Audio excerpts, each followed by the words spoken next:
No, I'm sorry. Over here, please. Yes.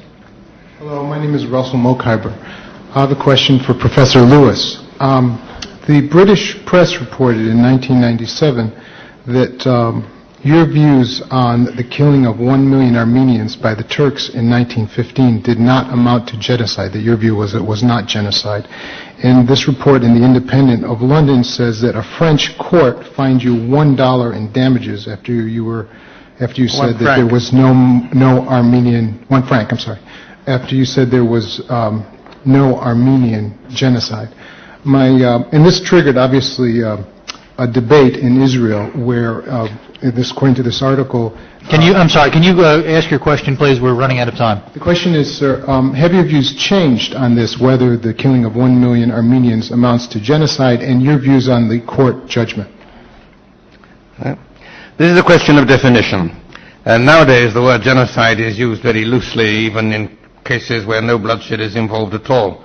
And I can understand the annoyance of those who find it refused. But in this particular case, the point that was being made was that the massacre of the Armenians in the Ottoman Empire was the same as what happened to the Jews in Nazi Germany. And that is a downright falsehood. What happened to the Armenians was the result of a massive Armenian armed rebellion against the Turks, which began even before war broke out and continued on a larger scale.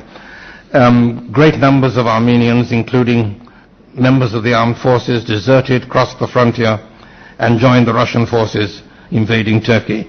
Armenian rebels actually seized the city of Van and held it for a while, intending to hand it over to the invaders. There was guerrilla warfare all over Anatolia. I mean, this was what we nowadays call a national liberation movement of the Armenians against Turkey. And the Turks certainly resorted to very ferocious methods in repelling it. There is clear evidence of a decision by the Turkish government to deport the Armenian population from the sensitive areas, which meant virtually the whole of Anatolia, not including the Arab provinces, which were then still part of the Ottoman Empire. There is no evidence of a decision to massacre. On the contrary, there is considerable evidence of attempts to prevent it, which were not very successful. Yes, there were tremendous massacres. The numbers are very uncertain, but 1 million may well be likely. The massacres were carried out by irregulars, by local villagers responding to what had been done to them, and in a number of other ways. But to make this a parallel with the Holocaust in Germany, you would have to assume that the Jews of Germany had been engaged in an armed rebellion against the German state, collaborating with the Allies against Germany, that in the deportation order the cities of Hamburg and Berlin were exempted, that persons in the employment of the state were exempted, and the deportation only applied to the Jews of Germany proper, so that when they got to Poland they were welcomed and sheltered by the Polish Jews.